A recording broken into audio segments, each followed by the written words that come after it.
In Heartland Season 17, Episode 7, Jack wins over a gruff dude ranch guest. Amy works with a new client who has an unexpected connection to Katie. Lou is forced to face the cause of her insomnia. When the horse trailer pulled into Heartland at the beginning of the episode, Ellie, Katie's buddy who is kind of but not really her friend, stepped out suited for show jumping. When Ellie noticed Katie's house in the distance, she became clearly shocked, indicating that she was unaware that Amy is Katie's aunt. Luckily for Amy, Ellie managed to mask her surprise really well before telling her about Domino, the horse she has been show jumping for the past 3 years. It seems that in September of last year, Domino began to object to jumps, which cost Ellie victories.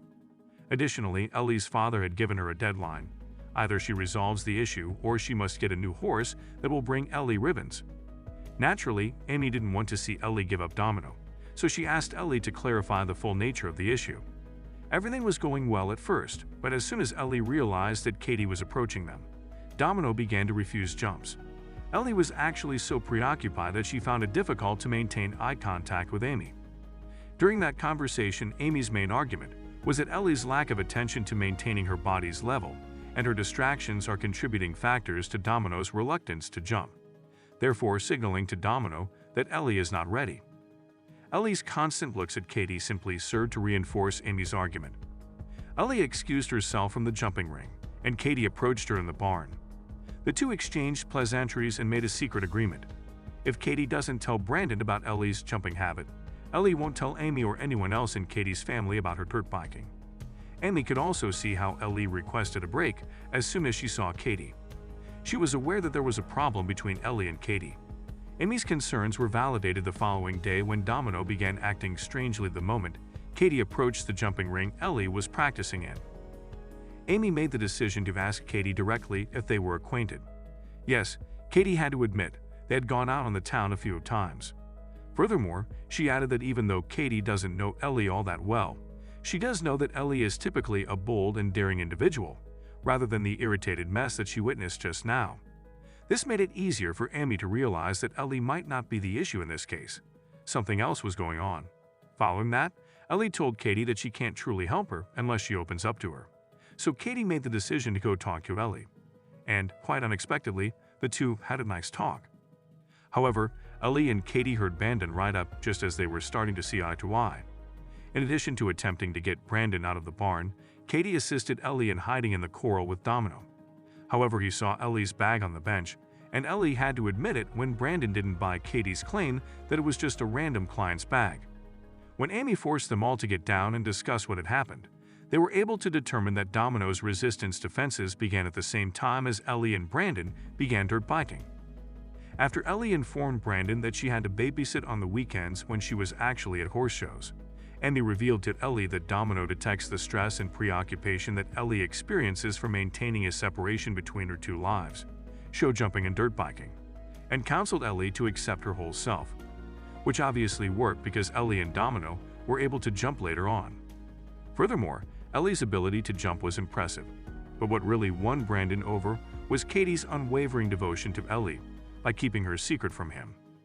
The second equestrian discipline this season that we haven't yet seen on the program is vaulting, so it should be really intriguing to watch Amy helping a team prepare for a major competition next week.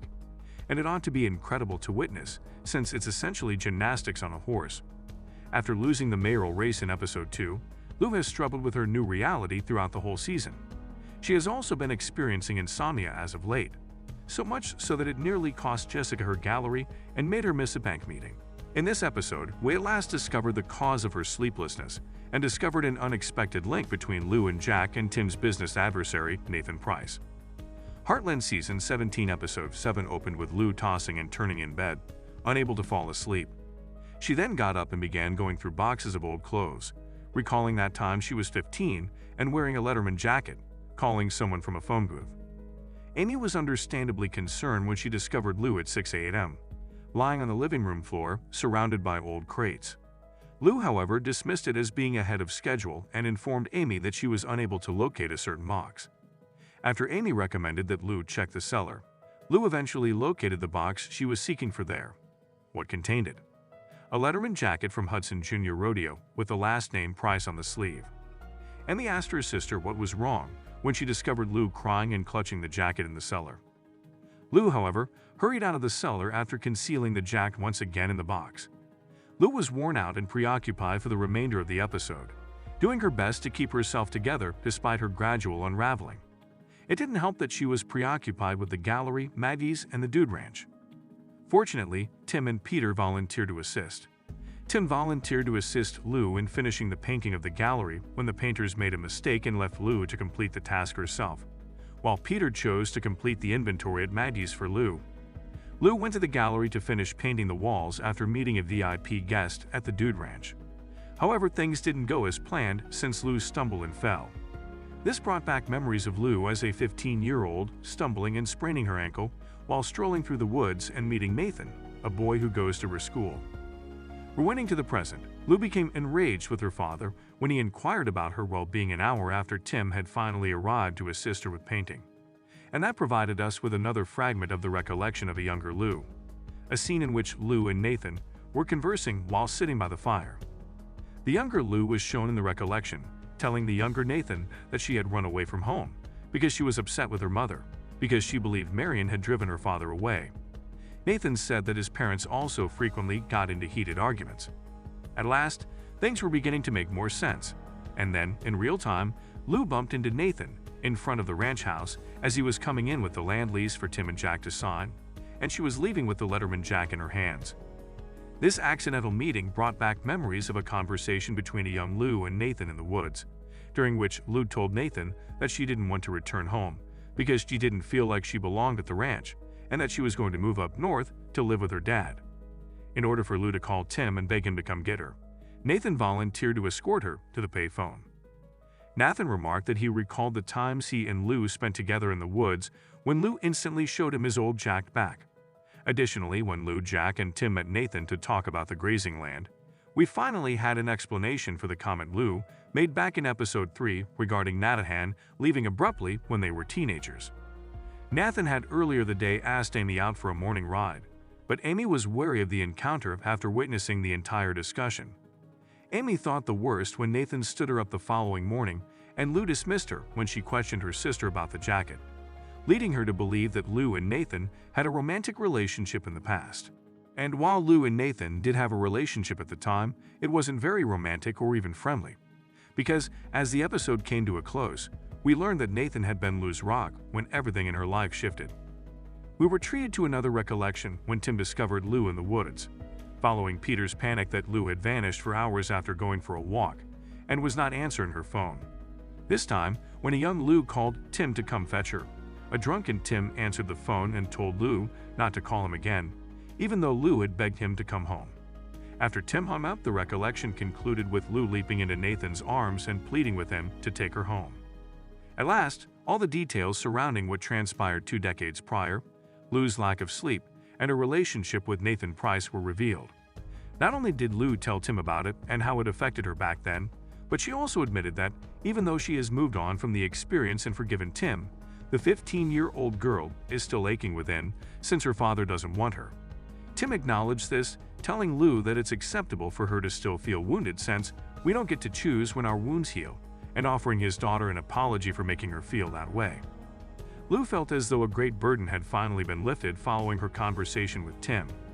Lou also shared all of this with Peter and Katie as a friendly reminder to be open and honest, even when doing so makes you uncomfortable, which made Katie decide to eventually inform her parents about her newfound love of dirt biking.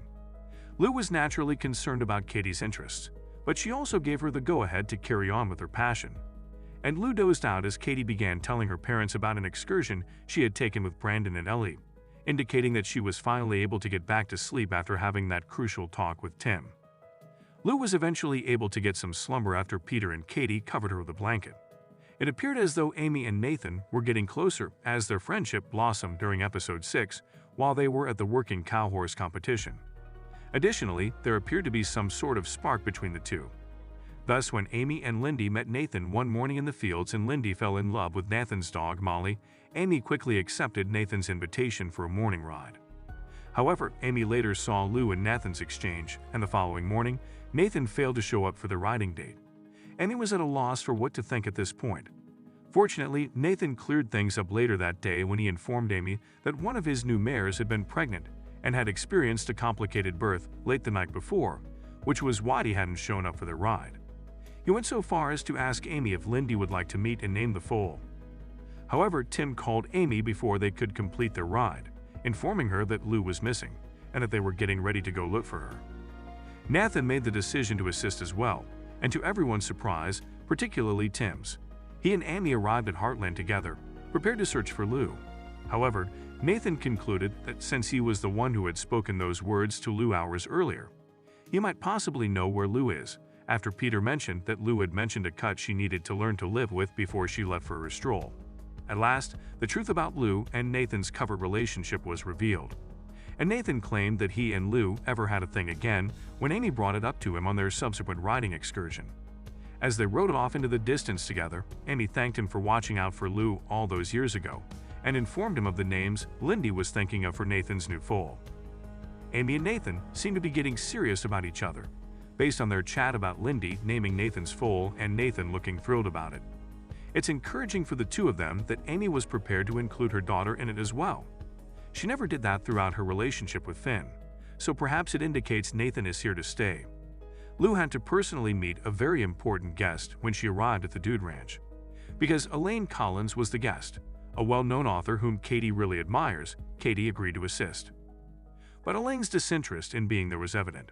Furthermore, when the teenager asked her idol for advice on becoming a professional novelist, she practically urged Katie to stop writing, giving the impression that she was conceited and impolite. Katie was so offended by that suggestion that she began to doubt her abilities and abilities in general, to the point that she wanted to give up. Jack therefore made a beeline for the Dude Ranch to reprimand Elaine after discovering Katie sobbing as she was leaving the property after going back from there after dark. Ultimately, Jack didn't give a damn about her being a well-known writer. To him, she was just the person who had injured his great-granddaughter. However, after reprimanding Elaine and informing her that her book was untrue, they struck up a conversation in which Jack offered to teach Elaine the fundamentals of equestrian in return for Elaine reading one of Katie's books. Elaine concurred. Jack attended Elaine's session at the Dude Ranch the following day. Elaine initially expressed her fear, claiming that her friend's finger had nearly been severed by a horse. However, Jack reassured the woman that Sammy, the horse they were riding, wouldn't act in that way. He moved Sammy around in the pen the way Amy typically does and gave Elaine some further information on horses and the need for trust between a rider and a horse. Eventually, Jack was able to get Elaine to open up in addition to getting her back on the horse. It transpires that the reason she was acting so stiff around Katie and generally stuffy was because she had traveled to the Dude Ranch to work on the follow-up to one of her books, Murder at Mustang Ford. She was terrified to write the next book, because she didn't want to be heartbroken by the negative reviews she would receive for it after they had destroyed the last one. Jack therefore advised her to stop worrying about what other people thought of her writing. Elaine came to the realization that she ought to quit venting her annoyance at what people, particularly her admirers, thought of her. And because of Ellie, Katie had the guts to tell Elaine directly later that day that she wasn't taking her advice, and that she was fine with the idea that not everyone would enjoy her writing. Katie also believed that she was resilient enough to withstand the rejection that comes with being a writer. Elaine was pleasantly impressed by Katie's determination and persistence, and the novelist even mentioned to Jack that Katie is a really gifted writer. Elaine should know, after all, as she read the account Jack sent her about Katie. It appears that Jack was able to assist Elaine in overcoming her challenges with her upcoming book, in addition to becoming a friend. Elaine, in exchange, assisted him in verifying his thoughts that his great-granddaughter would one day achieve tremendous success as a writer. It was amusing to hear Elaine request a drink of wine following their lesson, but Jack had to decline since he is, in reality, contentedly married. Jack is genuinely unique. He didn't even have to strive to assist two people rediscover their love of writing. And the fact that this episode's plotline highlighted how much he loves and protects his family makes me happy that they gave it to him. Lou is usually a relatively put-together character, so seeing her fall asleep behind the wheel in this episode was both unnerving and strange. Lou was lucky to wake up in time before anything terrible could happen, but it was undoubtedly the wake-up call she needed to begin identifying her true concerns before anything worse occurred. I'm curious how Lou will manage the pressure of the gallery opening in the upcoming episode, given the resolution to the Tim and Nathan situation.